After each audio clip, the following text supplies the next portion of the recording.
దగ్గర పడే కొద్ది జగన్మోహన్ రెడ్డి పూర్తిగా దిగజారిపోతున్నాడు. మనందరికీ తెలుసు 15 రోజుల క్రితం రాయి దాడి పేరుతో డ్రామా ఆడినటువంటి జగన్మోహన్ రెడ్డి ఈసారి కత్తితో పొట్టలో పొడిపించుకొని ఆసుపత్రిలో జాయిన్ అయిపోవడానికి సిద్ధమైపోయాడా? అసలు ఇంతకీ ఎవరు కత్తితో పొడుస్తారు, ఎందుకు పొడుస్తారు, ఈ కుట్రకి ఎప్పుడు తెరలేకపోతున్నారు, ఏం చేయబోతున్నారు అనేది వీడియోలో వివరించబోయే ముందుగా ఇప్పటి వరకు మన ఛానల్ సబ్స్క్రైబ్ చేయని వాళ్ళు ఖచ్చితంగా సబ్స్క్రైబ్ చేయండి, మరో 10 మందితో చేయించండి. ఇక విషయానికి వస్తే మన డెకాయిడ్ 420 ముఖ్యమంత్రి జలగన్న గురించి మనందరికీ తెలుసు. ఎంత నీచుడంటే అధికారం కోసం తల్లిని చెల్లిని కూడా బజార్లో పెట్టి మాట్లాడతాడు.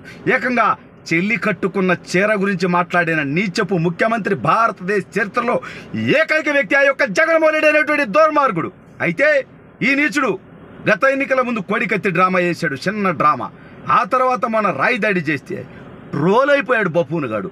చివరికి సినిమా ఇండస్ట్రీ వాళ్ళ దగ్గర నుంచి జబర్దస్త్ కమెడియన్స్ దాకా రాష్ట్రంలో ఉన్నటువంటి మేమర్స్ దాకా కూడా వాళ్ళందరూ కూడా చిన్న ప్లాస్టర్ వేసుకొని మింగియేడా, ఒరే జలగా, ఒరే ఏంద్రయ్యా ఇది డ్రామా రా అని. సరే ఇదంతా జరుగుతూ ఉండగా సునీతా రెడ్డి గారు ఒక సంచలనం చేశారు.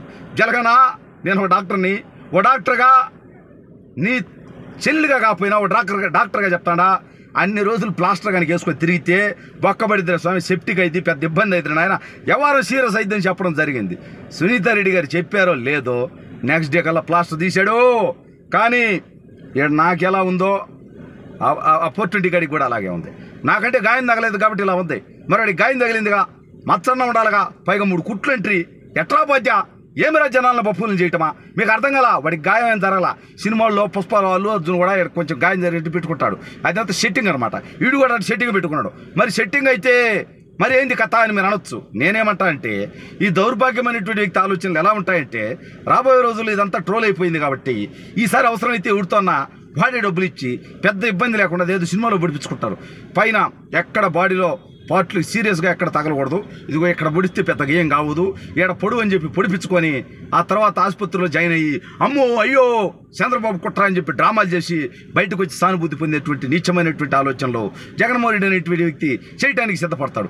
అయితే 15 రోజులు ఏడేసుకున్నాడు కదా, నిజంగా సునీతా రెడ్డి గారు చెప్పినట్టు ఎఫెక్ట్ అవ్వాలి కదా అంటే, ఒకటంటే ఆ దౌర్భాగ్యుడు ఇంట్లో ఉన్నప్పుడు వేసుకోడు, బస్సులో ఉన్నప్పుడు వేసుకోడు, ప్రజల్లోకి వచ్చేటప్పుడు మాత్రం సింపతి కార్డు కోసం బయటకు వచ్చే ముందు జస్ట్ బయట జనం కనపడతారు, మీడియా కనపడుతుంది, ఫోటోలు వీడియోలు వస్తాయనుకుంటే ఆడ మాత్రం ఇట్టా స్టిక్కర్ వేసుకొని వచ్చాడు తప్పితే అతనికి ఏ దెబ్బ తగల్లా బొగ్గాడికి. ఇక అతనికంటే గనుడు ఆచంట మల్లన్నని చెప్పి వాడు ఉంటాడు వెల్లంపల్లిగాడు, కొబ్బరి చెప్పల దౌర్భాగ్యుడు. సరే వెస్ట్లో పనికిరాడని చెప్పి మధ్యలో తెచ్చా, సెంట్రల్లోకి తెచ్చారనుకుంటే దౌర్భాగ్యుని, వాడు ఈ కన్నుకు ఒక రోజు వేసుకొని ఇంకో రోజు ఈ కన్నుకు వేసుకొని ఒకరోజు అద్దాలు పెట్టి ఒకరోజు బ్యాండేడ్ పెట్టి ఇంకో రోజు ఏమీ పెట్టకుండా ఏందిరా నాకు అర్థం కాలేదు మీ డ్రామాలతో. స్వామి, ఎలక్షన్ల ముందు కొడకల్లారా 5 సంవత్సరాల్లో మీరు ఏం చేశారో చెప్పి ఓట్లు అడగండి, లేదా మళ్ళీ గెలిస్తే ఏం చేస్తామో చెప్పి ఓట్లు అడగండి.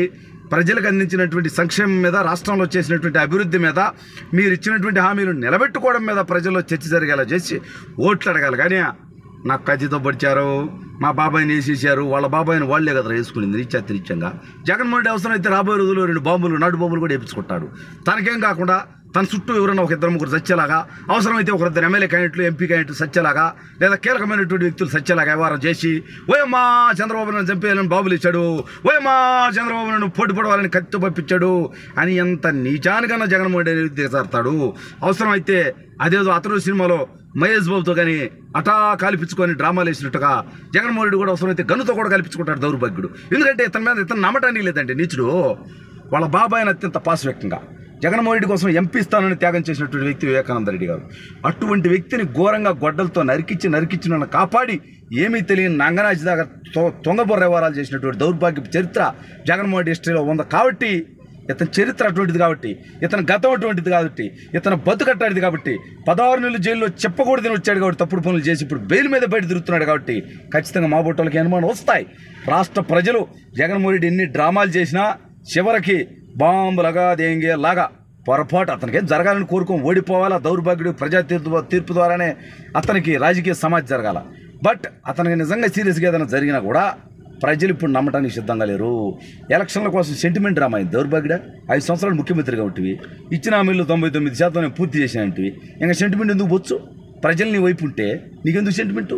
నువ్వు కేవలం పోలీసులను అడ్డం పెట్టుకొని, ప్రభుత్వ అధికారులను అడ్డం పెట్టుకొని, నీ బానిసలను అడ్డం పెట్టుకొని, నీ కుల జాగిలాలను అడ్డం పెట్టుకొని, నీ మత పిచ్చగాలను అడ్డం పెట్టుకొని ఎన్నికల్లో గెలవాలనేటువంటి కుట్రపూరితమైనటువంటి ఆలోచన తప్ప నీ బతుక్కి ఫెయిర్గా రాజకీయం చేసినటువంటి బతుకు ఎప్పుడు జగన్మోహన్ రెడ్డి నువ్వు ఇచ్చిన మాటలు నిలబెట్టుకుంటా, నువ్వు మాట తెప్పవా, నువ్వు మడం తెప్పవా, నువ్వు విలువలు ఉండేటువంటివా, నువ్వు విశ్వసనీయత ఉండేటువంటివా, ఏ విషయంలో ఒకసారి డిబేట్కి రాను, నువ్వు కాకపోతే నీ పార్టీ నుంచి బొబ్బునిగా నన్ను పంపించు, నువ్వు ఇచ్చిన ఏ హామీ నిలబెట్టుకున్నావు కాసేపు కూర్చొని డీటెయిల్గా డిస్కస్ చేద్దాం. సిగ్గులేనటువంటి బతుకు.